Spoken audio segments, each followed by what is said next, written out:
Welcome, welcome, welcome. You are listening to Bras, Panties, and Sports. Week 8 of the NFL is complete. And tonight we have the Texans versus that bad man, Aaron Rodgers and the Jets, to kick off Week 9. I'm Spitface. Please welcome our host, the First Lady of Sports Talk, Cheryl Smith. How you doing? Hey, good morning, good morning. Yeah, you are right. He is that bad man. Bad man meaning awfully bad man. The Jets. The sickle finger of fate can get Oh, my goodness, the Jets. I mean, New York, stand up. New York, stand up. The Yankees lost. I mean, my goodness gracious. Well, at least for the city of New York, they had a big old lead. And, I know, it's terrible. At least in the city of New York, you have the Liberties, and we still got hope for the New York Knicks. All right. Well, yeah. I ain't feeling too bad for New York because the Jets and Giants are both kind of in the same boat. But in every other sport, they competitive. You know, yes. I mean, hey, your team with the World Series, you know, and then the Knicks was in the playoffs. You know, it's like, look, you know, Yankees win or loss, they were there. You know, so. Hey, you know, us other suffering sports franchises, my Chicago peeps, you know, we ain't got much we can say. All right, now, this week on Shout Out, we have performances from Daniel Zapata. Will he find his shine and star or get the cold feel of the mute button? First Lady, we're ready. What you say? Each week we try to figure out what is going on in the sports world, not the plays of the week, more like the players of the week. Or they trying to tell us something, so we ask, what you saying? Fly, little birdie, fly. Time keeps on slipping into the future. Time keeps on slipping into the future. So I want to fly like an eagle to the sea. Fly like an eagle, let the spirit carry me. I want to fly right into the future. The little birdies known as the Detroit Lions flew over the Vikings, dropping bombs on offense and defense, giving the Vikes their first defeat. The Detroit Lions don't get no respect. Are they the Rodney Dangerfield characters? At the beginning of the season, the talk was Green Bay, maybe the Bears, maybe the Vikings. It was like the Detroit victories last season were an aberration. Given every team in the NFC North has a winning record, dare we say this is the best division in football? If Detroit flies to the top of the best division in football, do they have the best chance of unseating the Super Bowl champs? Marvelous Marvin Hagler, rest in peace, Bernard Hopkins, Roy Jones Jr., and the Steve Miller Band are asking, what you saying? First of all, I'm not sure who is saying the Detroit Lions victories were an aberration. I mean, I believe Spitface, many pundits had them as the team capable of winning a Super Bowl. I mean, they almost went to the Super Bowl. They should have gone to the Super Bowl last year. I mean, and did people really have the Bears and the Vikings over the Lions? Because the Vikings and the Bears are the surprise team, real. Let's just say the Vikings are the surprise teams. I think why the Lions are not getting respect is because in the beginning they had played against weaker teams. I mean, the Rams and the Cardinals had a losing record when they played them. And, of course, we know the Cowboys, they were, even though they had a record of 3-3, the team was in disarray. They were in disarray, even though they had a 3-3 record. But when they beat the Vikings, I mean, that was a great game. They were the Vikings were undefeated, and they beat them. People knew this team is probably the best team in the league, even over the Kansas City Chiefs. Now, the Kansas City Chiefs are undefeated, but have they really looked that scary? I mean, Patrick Mahomes is like a game manager now. He's not that scary Patrick Mahomes that we were used to. So I just think the Lions are definitely a front runner to be in the Super Bowl. I mean, the way they took down the Vikings, that was a very thrilling and very good game. It was, they beat the Vikings 31-29, and it came down to that winning kick by Jake Bates in the final seconds. I mean, Detroit was down by double-digit leads earlier, but they fought back, and then they went up by 11-point late just to watch the Minnesota score like 12 straight points in the fourth quarter, and they stormed back and they took the lead, and so it was an exciting game. So I mean, kudos to both of the teams. So now Detroit and Minnesota sit in a tie for first place in the NFC North. Actually, no, I don't think, are they still tied? No, because Minnesota lost again. Minnesota lost last week. So Detroit is. Yeah, they just got wobbled. Yeah, that's right. I forgot. Minnesota lost last week, so they are. Detroit is leading in that division. I think the Green Bay is also very good. They're on the heels of trying to get to that top. So I mean that whole NFC North is basically the best division in football because all the teams are over 500. So, I mean, when you got a division all over 500, you got to say that is the best team because some of these other divisions, they got a lot of teams with losing records. Now, if I had to choose a team that will be the odd team out of the playoffs, I think it would be those Chicago Bears. I mean, they do got a young quarterback. Jared Goff is right now front runner for MVP. Green Bay, I know Jordan Love is hurt, but they said he's going to try to play. But they're still winning. Malik ain't doing too bad. Huh? I said Malik ain't doing too bad. Yeah, Malik has been doing real well, but I think they say they're going to bring Jordan back. They're at a pivotal point right now, so they want to go with their best quarterback. As it stands now, all three teams will be in a playoff. I think the Lions will win that division, and you have the Vikings, Packers. I mean, I have to look at the standings again, but at one point with the current standings, all of them would make the playoffs because the Packers and Bears will make the wild card slots because in the NFC, other than in the East. No other. It's going to come down. There's not going to be a wild card team from the East. I mean, well, I don't know. Let me rephrase that because the Eagles have been on a roll. I mean, initially they weren't. So it's going to be interesting.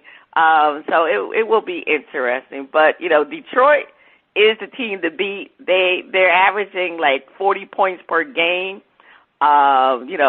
Jared Goff, again, like I said, he leads the league in passer rating. The Lions' defense is solid. Now, unfortunately, Aiden Hutchinson was injured in that game against the Vikings, and he's out for the season. So their defense is going to suffer a little bit. Now, the issue is, can the Lions beat the Chiefs?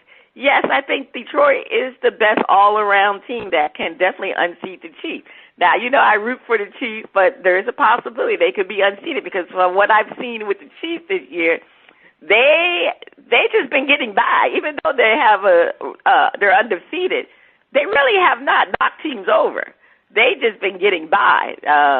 So, I mean, I don't think there's other than other than Detroit, I don't think there's another team in the NFC that can do it.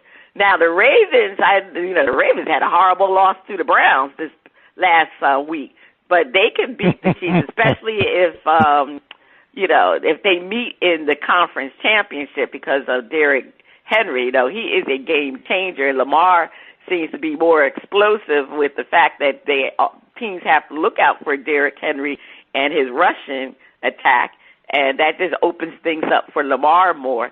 So, I mean, I think right now the Ravens and I think the Detroit, I think really those are the only teams that I believe that can unseat the Chiefs. And I think the Chiefs are very vulnerable this year. They especially because they did lose their wide receiver, but they went out and signed DeAndre Hopkins.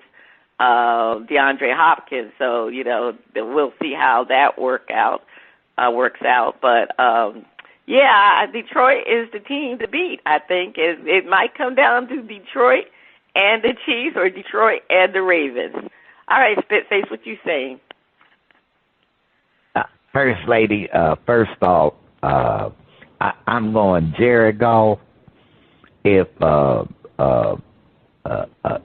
he deserves a break, things for him at Philadelphia, things happen in your career that are not under your control, and he didn't wish that he would have an injury. And then the team go, because he missed out on being Rookie of the Year and carrying his team to the Super Bowl. Well, there's no telling, no guarantee if he had played, they would have won and all of that. But it was just such a, he was just he was just moving so up, playing so well. And it's sort of like that kind of stunted his career for quite a while. So it's like, hey, tip of the hat to Jared. I'm like, right now, he's my MVP.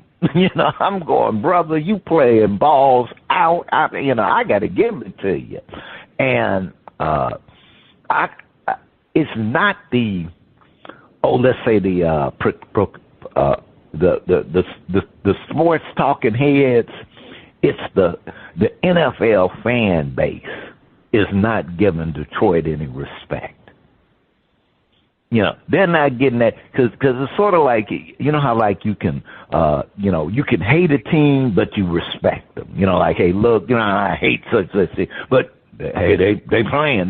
People don't want to give Detroit, like right now, I think that they would seriously spank the Kansas City Chiefs. I think they would seriously spank them. The Kansas City Chiefs do not want to play the Detroit Lions.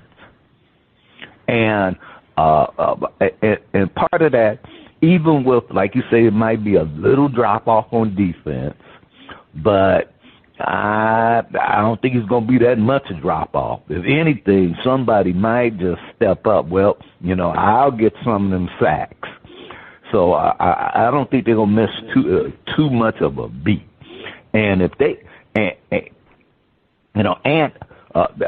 they got it. They got the running back, the receivers, and they got a quarterback who can just play. And things that the Chiefs used to get away with, the defenses have gotten. They've learned to adjust. So now it's a whole lot tougher.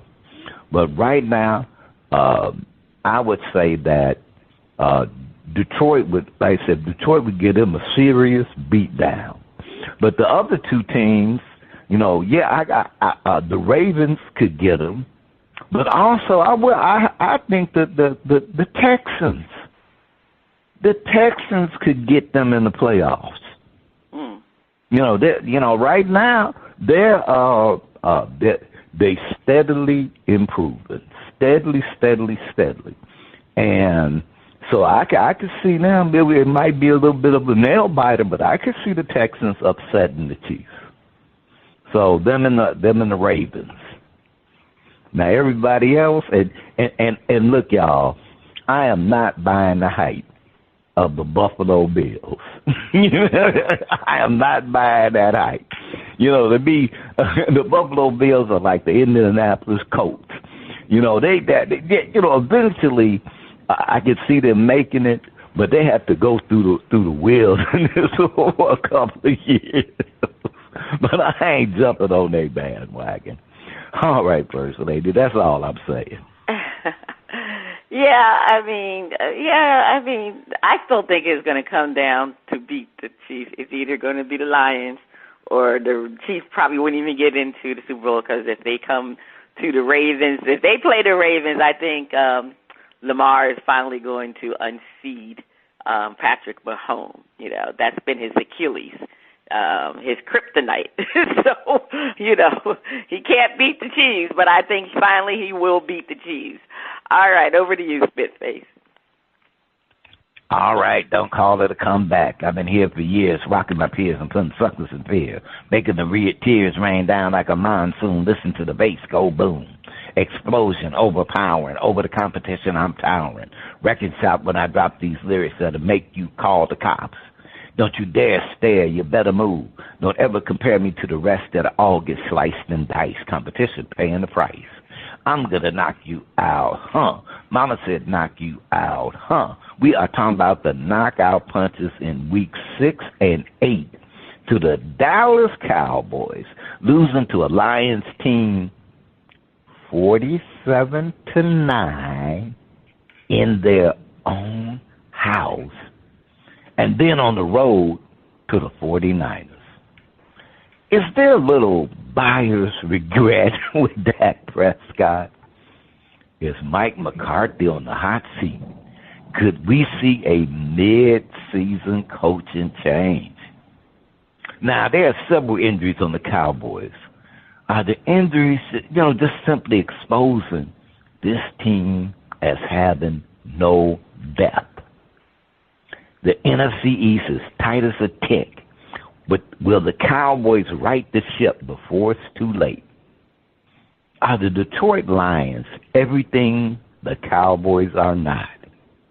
Especially not Jerry Jones. Leroy Satchel Page, Walter Buck Leonard, and James Cool Papa Bell are asking what you saying. First Lady, I did not want to spend the season talking about them Cowboys. But somehow or another, they managed to do stuff where you just got to talk about it. They got to insert themselves some kind of way. And I wouldn't have buyer's regret with Dak. And where I would, the Cowboys have been paying people. They actually have been pretty much paying people, but they're, you got to spread the wealth around. You got to be able to bring in some people to have some depth. And yes, the injuries are exposing that they have no depth. And they have no depth because they're paying everybody. And so, because if you get top dollar to this person, you can't give it to them all. So some people going to make shifts and moves. And that's just the nature of the game. But the starters, especially on defense, but right now they got, who is the running back? Anybody know that guy's name? Because it don't seem like any of them are, I'm like, they ain't doing much of nothing to help Dak out, And I don't think it's, it's always hard to figure out. The Cowboys are fortunate they play in the NFC East, and things are tight as a tick. And certain people come off the injury and get back in the lineup. They might be able to squeak a playoff spot. But First Lady, you kind of said in the first segment that there going to be no wild cards coming out the East. And you know what? I put money you right on that one. So they would have to win the division. And I don't see them getting past Philly or the Commanders. I think it'll be too late. But, yes, the Detroit Lions are everything the Cowboys are not. They can run the ball, pass the ball. They play defense. They're I think the thing that I see with the Lions, you get the presence of a team. Like we're a team. We're all in it together. I don't get that sense of team from the Cowboys. From the Cowboys, it's like I'm a great player, or I'm a top paid player, but we ain't no team, and a lot of that goes to the coach, because and a lot of that from the coach goes to I'll just say that from the management, I don't even get the Cowboys management as a team, because well, really it ain't. You got Jerry Jones, so Cowboy fans. Not that I'm not really I'm not unhappy the Cowboys I lose because I hold a grudge a long time, so I ain't forgave y'all for kicking the little bear. So First Lady, over to you. What you say? Well, is Mike McCarthy on the hot seat? I mean, that's an understatement. Of course he's on a hot seat, especially after Jerry Jones went on the radio show, Sean and R&J on 105.3. There's the fan. He does that weekly show and gets on there. He's probably the only owner that does a radio show. And, he made the comments that the Cowboys are running bad plays and designing bad concepts, problems with execution.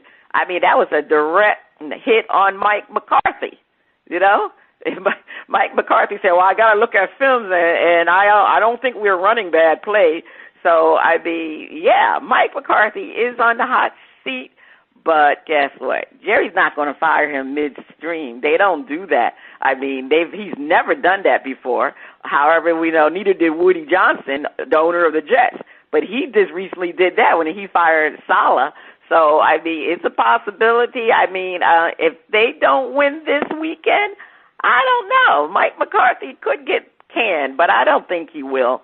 But, who's to blame? Jerry is delusional because he believes the team he's assembled as the GM is a team that should compete for a championship. That's what he believes. But Jerry needs to blame himself. He has failed as a GM by not signing Dak earlier, not signing Derrick Henry, because, like you said, they have absolutely no running game. And Zeke is a shell of himself.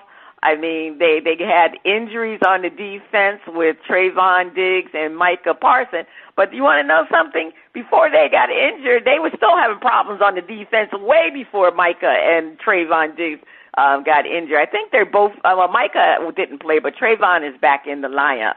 The Cowboys' defense has been horrible. They can't stop the run, nor do they have, they're getting rushing.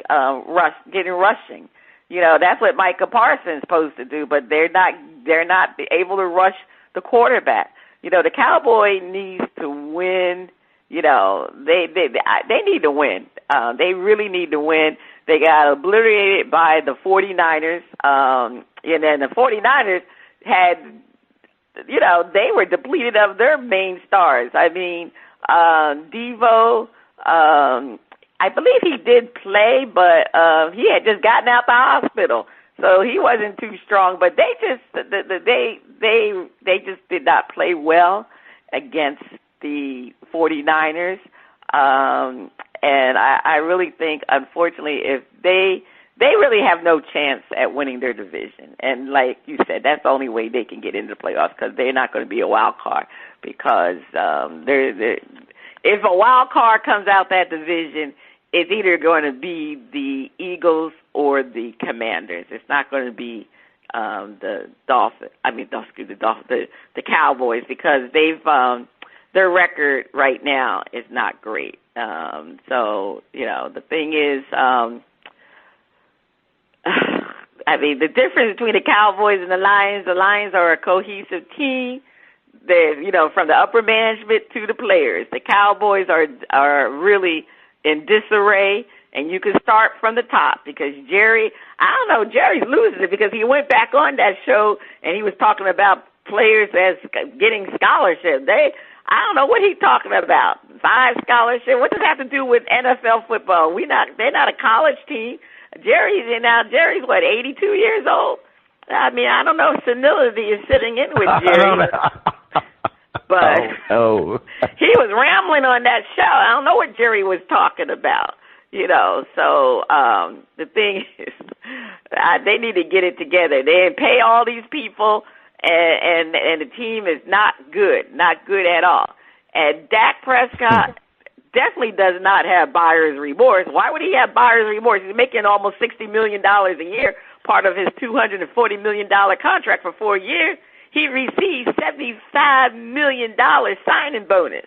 So why would he have buyer's remorse with all that money? I mean, show him the money, and that's what he wanted. But Jerry was, Jerry waited too late, because if he had gotten him earlier, they would have had enough money to sign Derrick Henry. I mean, because everything's about that cap, and it's just different maneuvers you have to do within the cap.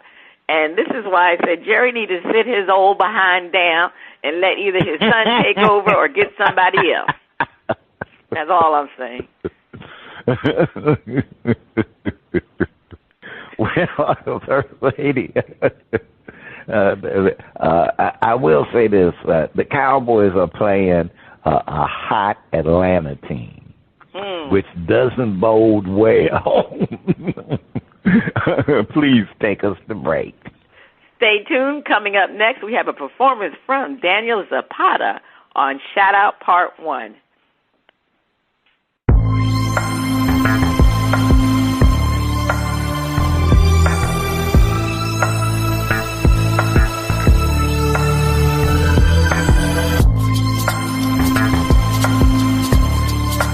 The music flows in from around the globe to get a shout out from the panel.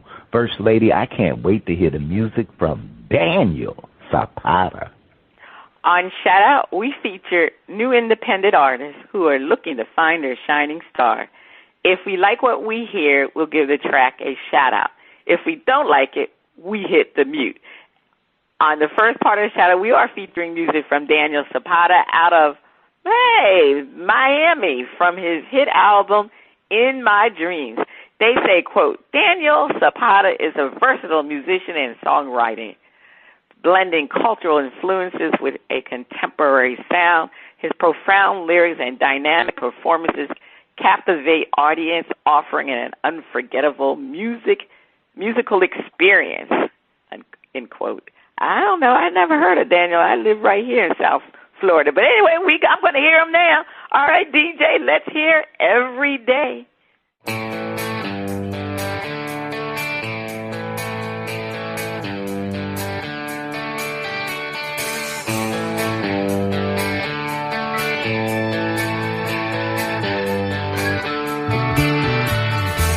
Every day I love you more. Wherever I am, I'm thinking more of you. Every day I love you more. Wherever I am, I'm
comes between us each time we're close. Every day I know what we're feeling. It's not something casual. I always wanna kiss you. If silence speaks between us, my heart keeps on loving you. All I do is for you, even if I don't always say what I'm feeling. Every day I love you. Wish I could give you a star wrapped in winds of the ocean. The time that lasts forever. All I want is every day to be part of your smile, to make songs only for you. I never wanna see you sad. Just let me try. Nothing will happen if I am alone.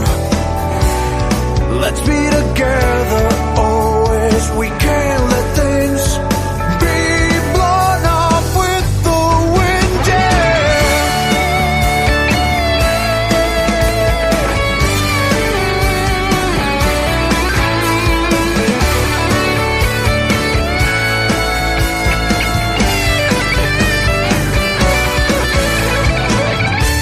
It's something that I love that always brings me to you. But I can't tell you, that I want you. I want your smile every day. You know that I want you every day. I want your smile. I wanna give you everything always, every day. Oh, na, na, na, na. Every day I want you. Every day I need. Every day I feel. Every day I know. Every day I want you. Every day I need. Every day I feel. Every day I know. Every day I want you.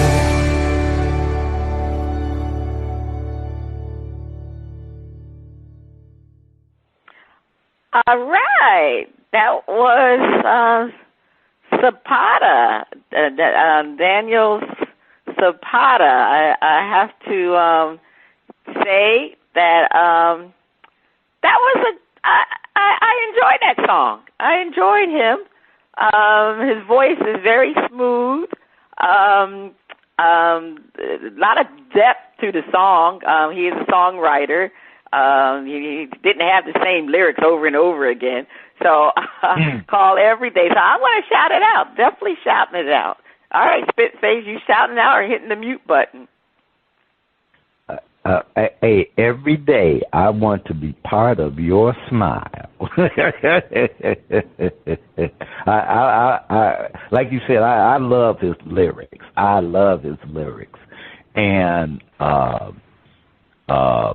thought it was really smooth. I'm giving it a shout out. It was, to me, it took me back to some classic rock with I'll just say with a 2020s flavor.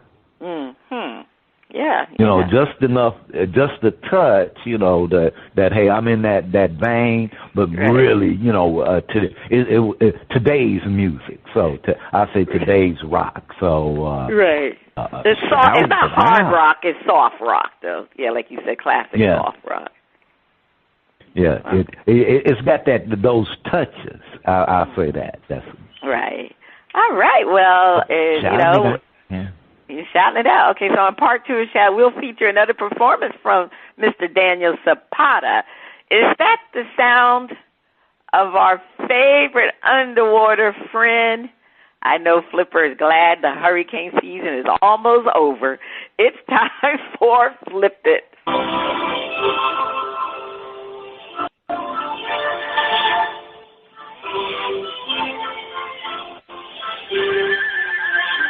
They call it Flipper, thunder and lightning. Know what you see is farther than me. And we know Flipper lives in a world full of wonders, like that.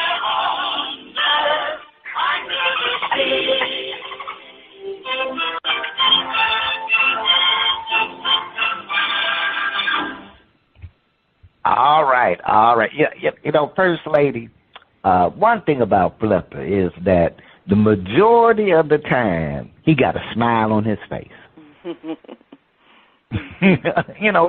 Flipper rarely has a frown, Time for Flip It, where our host defend a point and then flip the script and defend the opposing view. The Washington Commanders are at the top of the NFC East. Are they pretenders or contenders? The fans, sooner or later, defenses will figure out the young rookie and show the Commanders are good, but they are pretenders. And First Lady, I'm looking at the Commanders, and I'm like, they playing. They play. I'm like, they are building that team right. And Washington, you can rejoice because you finally have an ownership and a team that the future is bright, but right now they pretend. Because one thing that happens is that you can, they basically Philly, the Cowboys, and the Giants have been playing discombobulated. Now, Philly has righted their ship, and they got the experience. They got the team that, unfortunately, Commanders, they're going to edge y'all out. But y'all are going to have a winning record, but it won't be winning enough to get past the Eagles. So, at the moment, y'all are pretenders. First Lady, defend. Yeah, I mean, Jaden Daniels is the current C.J. Stroud this year. He's the second pick in the draft for 2 straight years. He is the better pick and the franchise quarterback. Now the Commanders are like a new shiny car. Everyone is fawning over them. Jaden can't do anything wrong, but we forget he's a rookie. And the Commanders have been a bad team for several years. Yes, they have improved tremendously, but Jaden right now, his ribs are bruised. I mean, I know he bruised his ribs in week 7. I mean, he was listed day-to-day. He played last week against the Bears, and he only had 1 touchdown last week, and that was that Hail Mary that won the game. Now, the bruised ribs definitely affected his play because he didn't have any more touchdowns prior to that. Even though he had 300 and something yards, he just did not have that sharp passing to get a touchdown. And I just think because the injury is day-to-day problem, it will affect the Commanders and their offense. And, it was evident in that game against the Bears. I mean, let's face it, they got lucky because they would have lost that game, and they just got lucky. And they got a tough schedule, week 10, week 11, and week 12. That's when they play the Steelers, the Eagles, tough games, and even the Cowboys, Now, you would say the Cowboys, they're not playing well, but anytime you play your division team rival, you're going to play well. So I just think, right now, things are looking bright, but we're talking about the Commanders and a rookie quarterback. So, I mean, if we're going to think that they are contenders, it's going to be very difficult. Like you said, that division is going to come down to one team being able to win the division to get into the playoffs. And I just don't see any other team coming out of that division with how great the NFC North has been. And the Eagles are on fire right now. I mean, Jalen Hurts seemed to have turned his season around from the way he was playing. He was playing like Deshaun Watson. He was having issues earlier in the season, so he was able to turn it around. He's passing better. You have oh Lord, I just forgot the rookie. Not the rookie, their running back. Help me out, Spitface. I'm from the Giants. I just had a mental block. But anyway. Saquon Barkley. Saquon Barkley, he has been nothing but terrific this whole season, except for that one pass that he dropped. Other than that, he really has been good, and it's allowed Jalen Hurts to be a better passer. And they just kind of like put it together now. So they've gotten over their problems. So as exciting as Jaden Daniels is, and the way the Commanders are playing, with the fact that he is injured with those ribs are a day-to-day thing, and that upcoming schedule, I'm sorry, they are pretenders. All right, so we're going to flip the script and defend. The Commanders have the benefit of playing in a crazy NFC East, and they are playing well. They are contenders. The Commanders have a couple of things going for them, including that they're like winning and playing well, and sometimes you get a little lucky, and you can't buy it, but sometimes you get it. And the Commanders are this year's lucky team. A tight game. They're the team that's going to get the fortunate break. They just kind of got that going for them. But the other thing is that I have no faith that the Dallas Cowboys are going to right their ship. If anything, I'm looking at the Dallas Cowboys having a losing season, which benefits the Commanders. Which benefits the Commanders. The Giants are already in their losing season. They're already in their losing season. Now, Philly can win the division. Philly can win the division. But the Commanders can either win it or come out with a winning record. And if they have a winning record, then that would already declare them as contenders, given the several seasons that they are losing seasons and disappointment. For them, being a contender is having a winning record in that division, so that they can next season possibly win the division.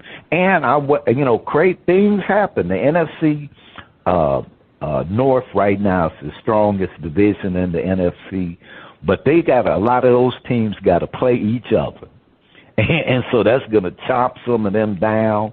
So and possibly open up a slot for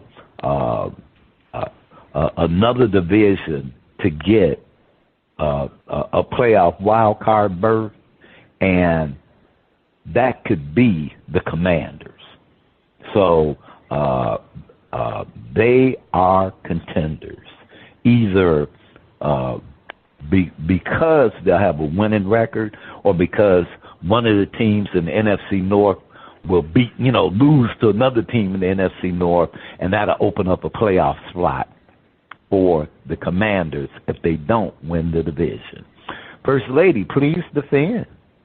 Well, the Commanders are more than Jaden Daniels. This team has playmakers on the offense and defensive side. Jaden is an important part of their success, but this is a total team. The Commanders are 6-2. They are still playing out of their mind. Their coaching staff has done an excellent job. Dan Quinn oversees the defense. You can see the Cowboys wish they had Dan Quinn back, because you see what happened to the Cowboys defense once he left. So I mean, he's done a great job with their defense. And what can you say about Cliff Kingsbury? He oversees the offense. He has put Jaden in the best position to show his talents. Kingsbury is a quarterback guru, not a good head coach, but he's a good offensive coordinator. When you think about this team, when you think when you thought this team would crumble because of Jaden's injury to his wrist, this quarterback is tough. I mean, he came out there to play. I mean, everybody thought he wasn't going to play in Week 8 against the Bears because of those ribs. I mean, he has bruised ribs. That's very difficult to maneuver with bruised ribs. But guess what? He came out and played. Unlike Anthony Richardson, the quarterback for the Colts, who asked to be removed from the game because he was tired.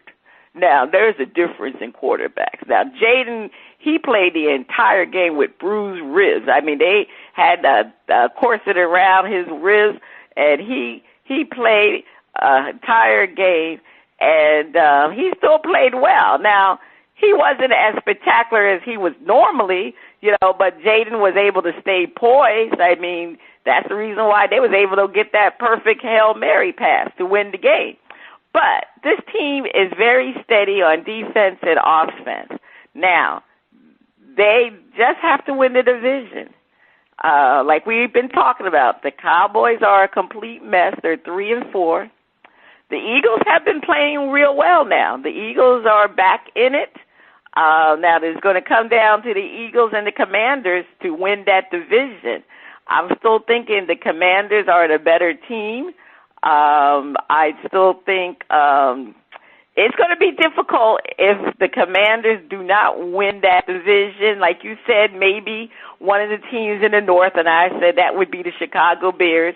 If they start to fall, it may open up that there would be two teams from the NFC East, which I don't know. Even though, let's see how well the Eagles continue to play. I still think the Commanders are going to be there. This is the shocker. They've been shocking the entire NFL, and everybody is saying that Jaden Daniels is definitely a contender for MVP. He will definitely win the Rookie of the Year, but he could also win MVP. They said the last time somebody did that was when Jim Brown came into the league. He was the Rookie of the Year, and he won the MVP.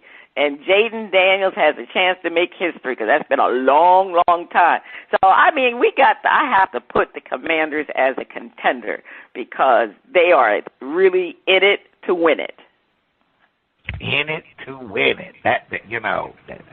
We can roll with that. First Lady, over to you for more Flip It. The AFC West is unpredictable except for the Chiefs. We wonder which team will have the better record, the Chargers or Raiders? All right, panel defend.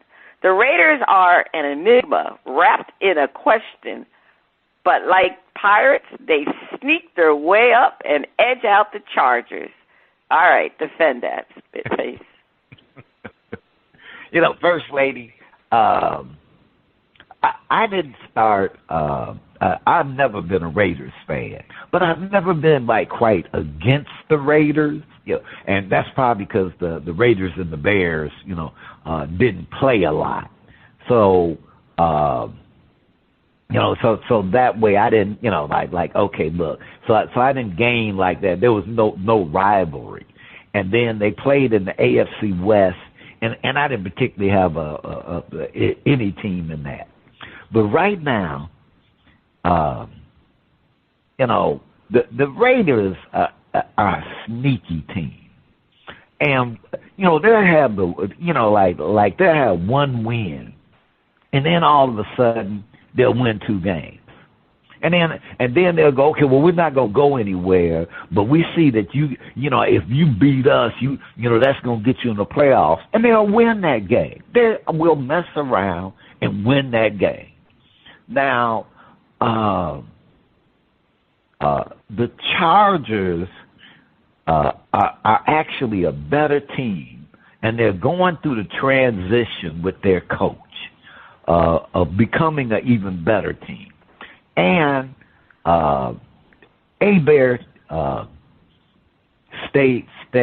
Herbert, whichever one he is,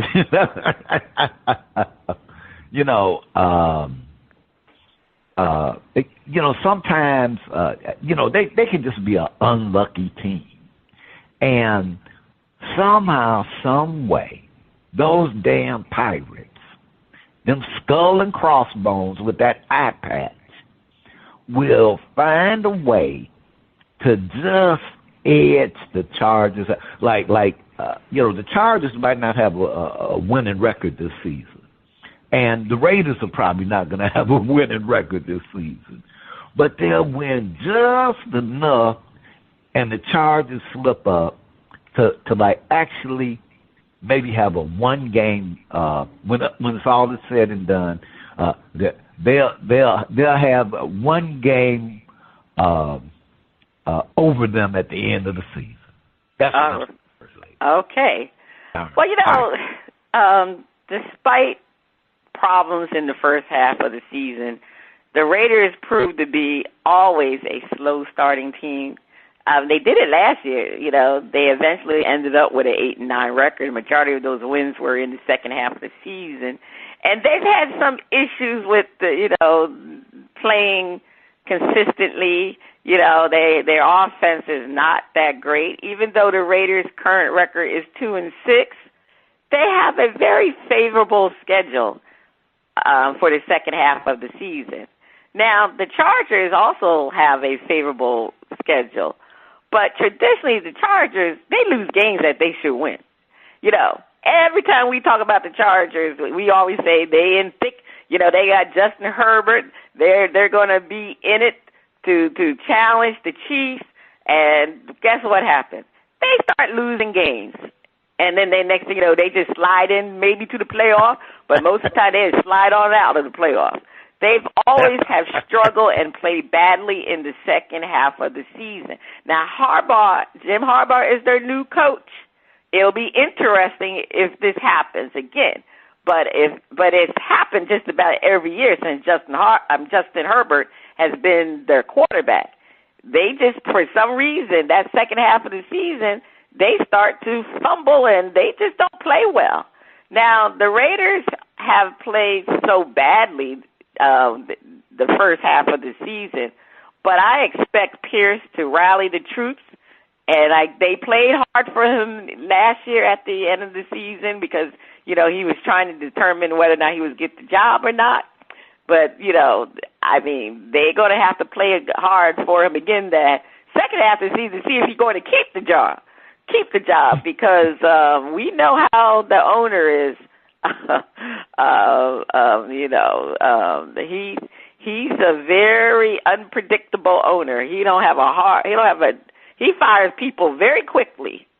So I just think right now the Raiders are going to have a better record than the Chargers because the Chargers always end up losing that second half of the season.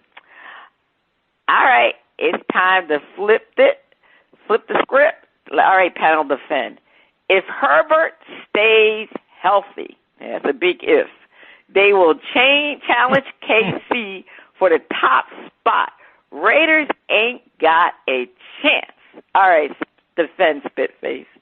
I just wanted the coaching situation for the Raiders will be changed at the end of the season because at 2-6, I think the Raiders have right now. Folks on the Raiders are playing for their I won't say their next contract, probably for their next team, and they know it. And so I expect the Raiders. I won't say to have I will say I expect the Raiders to pretty much have a total breakdown in the second half of the season. I don't see them really having any kind of improvement. If they could come out as a 500 team, then for the rest of the way of the season, well, that still only gives them 6, maybe 7 wins. The Chargers are better than that. And they have a coach that knows how to win and knows that keep a Bear healthy. He's a Herbert. Keep Herbert healthy. Keep him healthy. And he will get better and better as these games. He's up for the challenge. This is the Chargers' opportunity to build some momentum so that they can go ahead and challenge KC. Now, I don't get that they'll be able to beat KC any more than the Bills, but they can be competitive. The Raiders, you little pirates, y'all gonna have to get back in them boats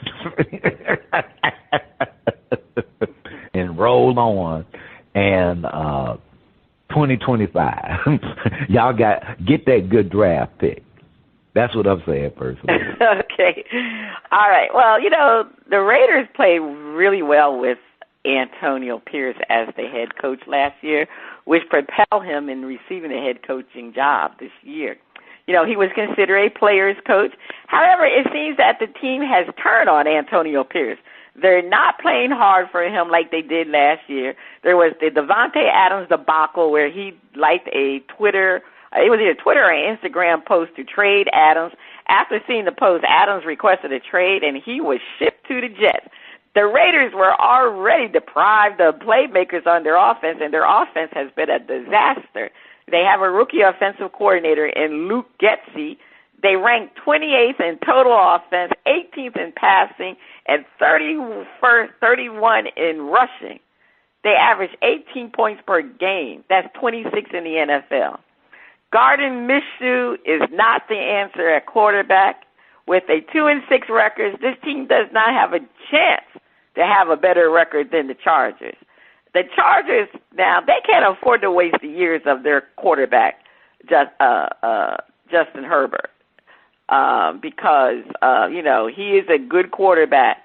Now, the Chargers have played the Chiefs toe-to-toe earlier in the season, and that was when they didn't even have a great offensive line. The offensive line was, most of the people were injured, and Justin Herbert was also hurt.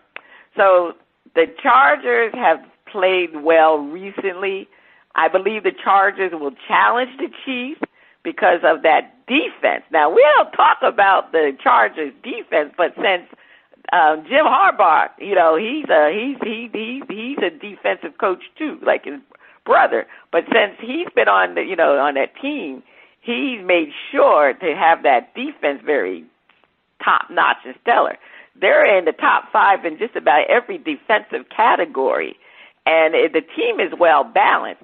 So maybe this is the year that the Chargers can challenge the Chiefs, because the Chiefs, like I said earlier, the Chiefs are moseying along 7-0, but really, are they that great? To me, every week they look like they can be beaten, but for some reason teams just don't beat them because I guess they make enough plays to get by.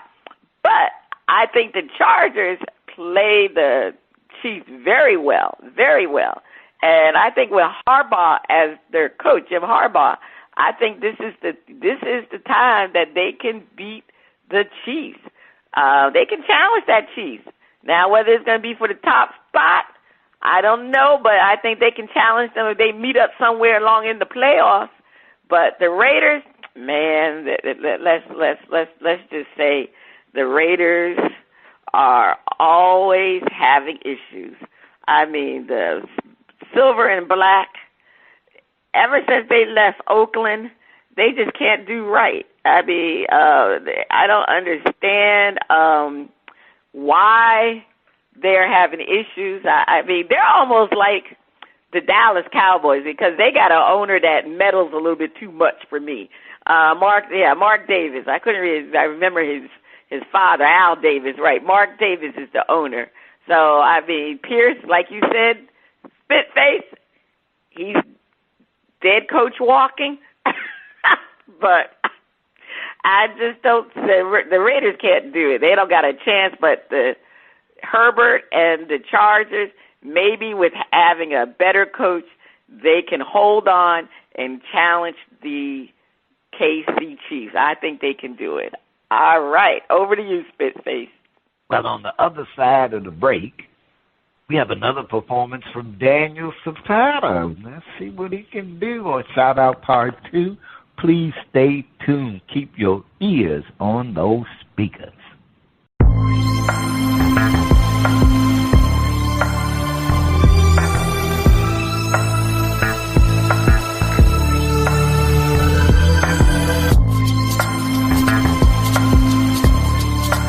Welcome back. The music flows from around the globe to get a shout-out from the crew. Spitface, over to you. On the second part of Shout Out, we are featuring the title track from Daniel Zapata's hit album, In My Dreams. Okay, DJ, let's hear In My Dreams.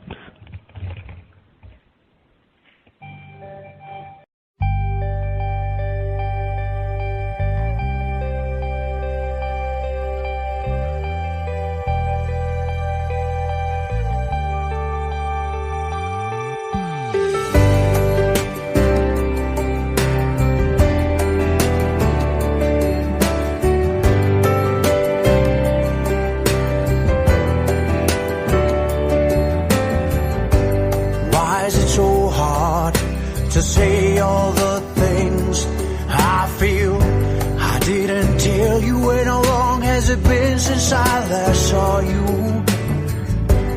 If you only knew with a second of you can heal me. With only feeling you close, you can enchant me. Yeah, yeah.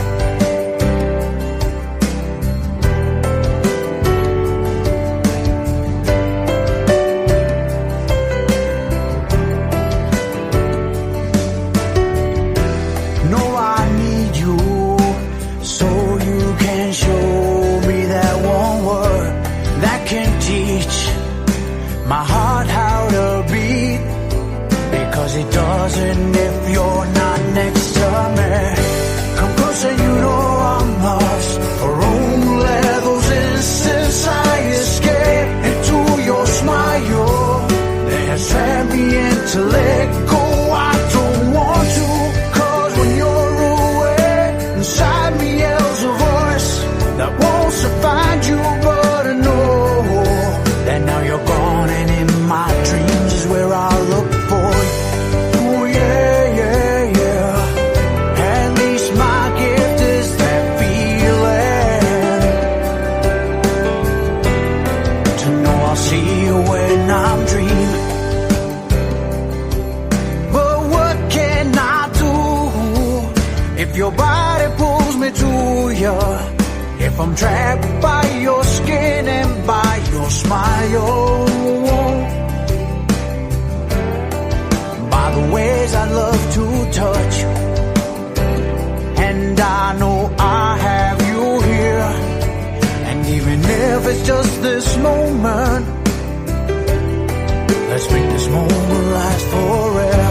Together let's stop time in the second where I can't touch you. I'm going around for only this minute. Let's stop everything. No, I need you so you can come. All the fire that burns so deep, that burns deep inside me. Each time that I see you in my dreams, come close and you know I'm lost. For only those instants I escape into your smile.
All right, that was In My Dreams.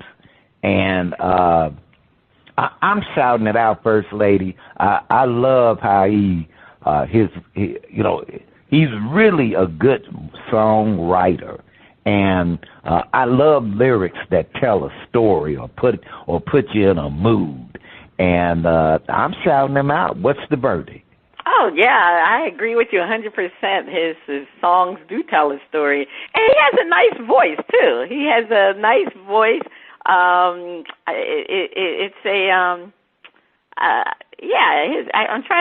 His voice, it sounds like somebody popular, and I can't think of the name of the artist right now.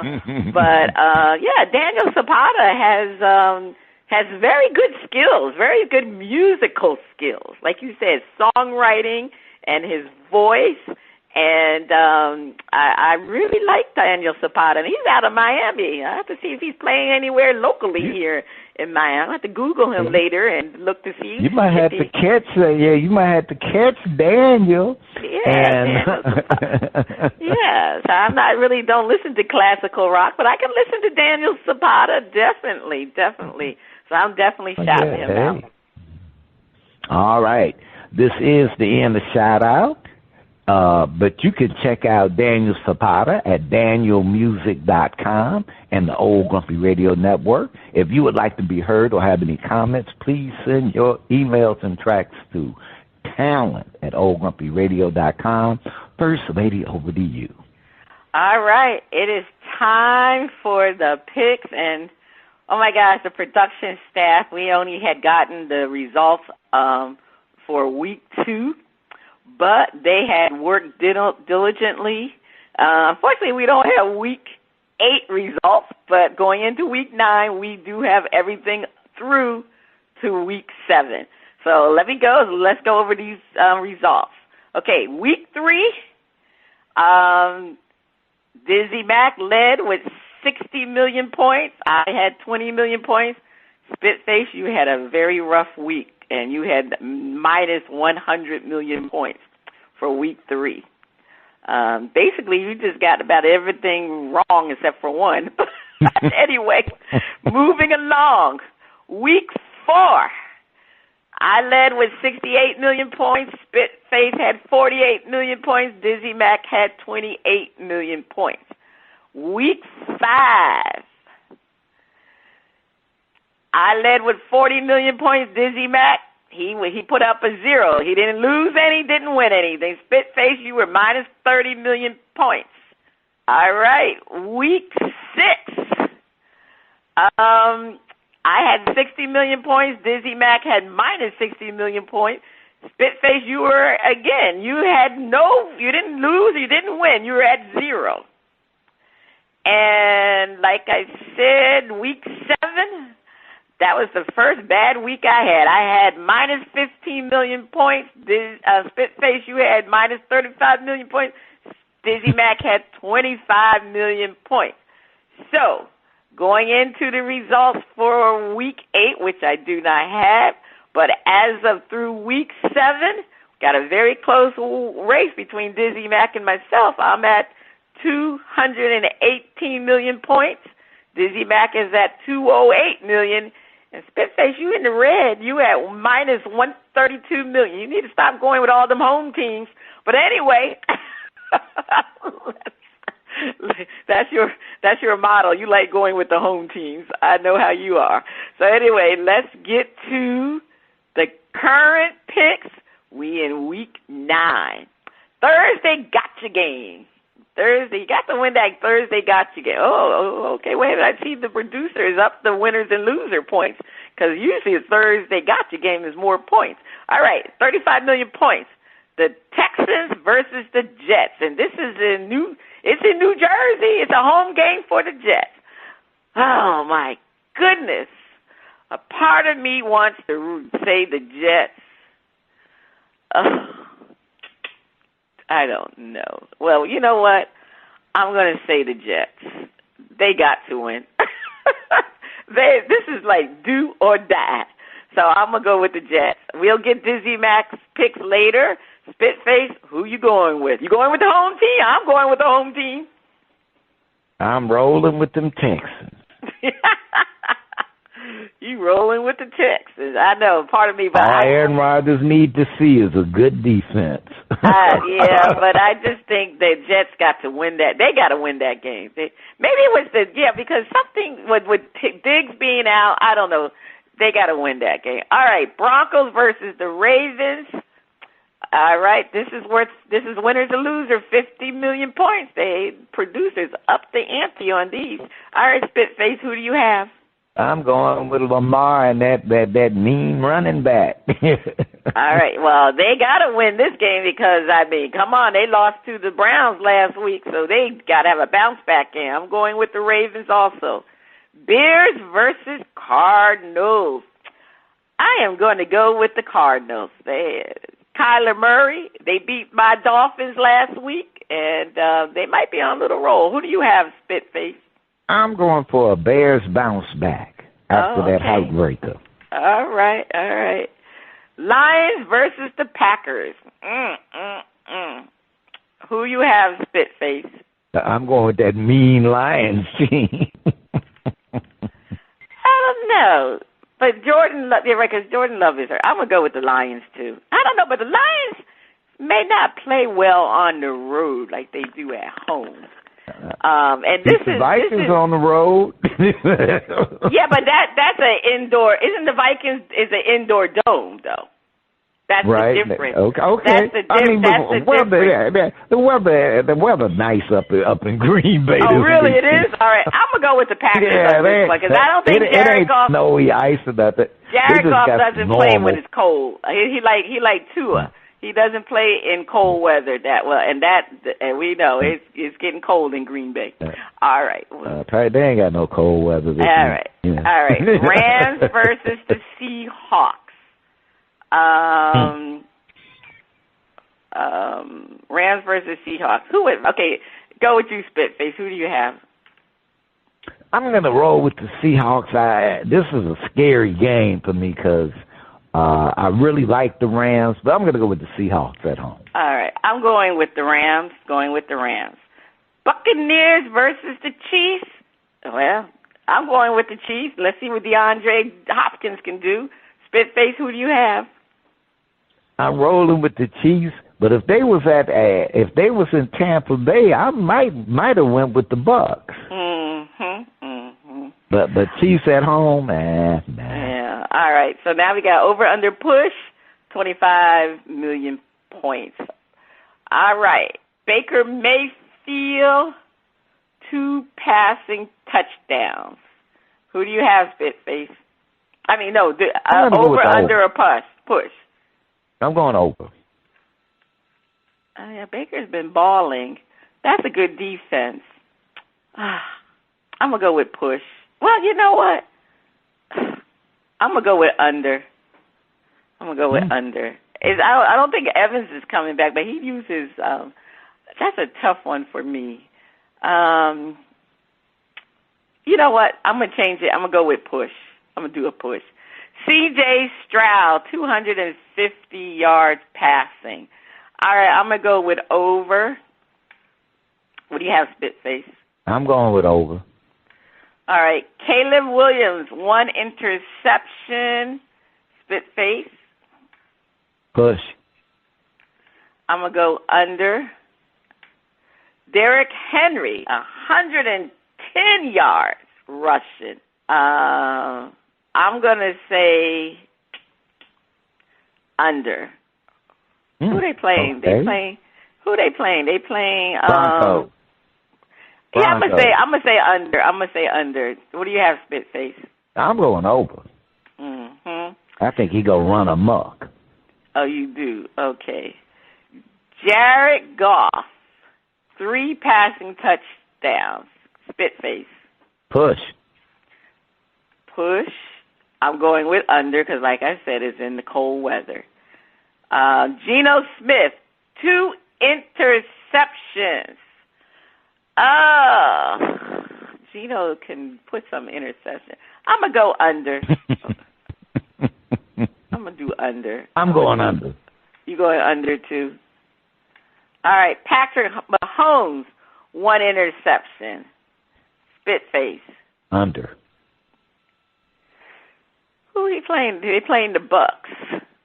He had one. I did a push, and he had one. I think I won that. I think he had a push.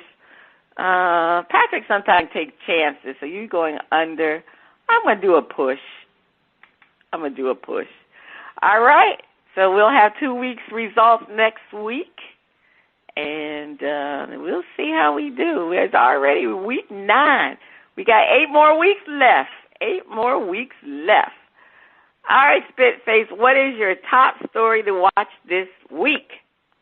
Mike McCarthy. What about Mike McCarthy? Whether or not, if the Cowboys lose, if he survives to coach another week. Mm-hmm.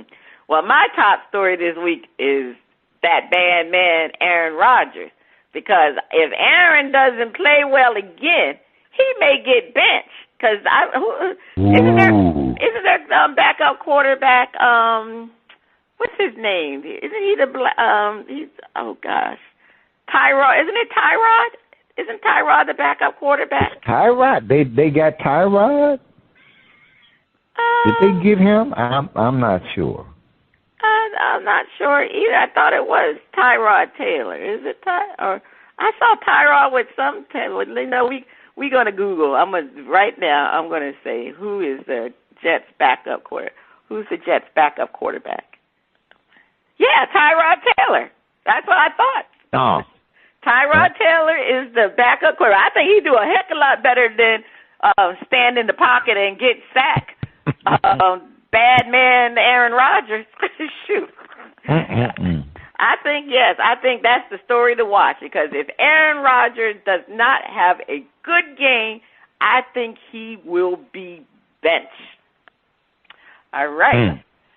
All right, the date is coming near. Join us as we honor our veteran women on November 16, 2024 in Houston, Texas, and streaming live on your favorite device. To learn more, please visit honorourveteranwomen.com. honorourveteranwomen.com. Check out our current and previous episodes at bras.pantiesandsports.com and our Facebook page, BPN Sports. This is Cheryl Smith, First Lady of Sports Pie, and Spitface. You have been listening to Bras, Panties, and Sports. It's a wrap. See you next week.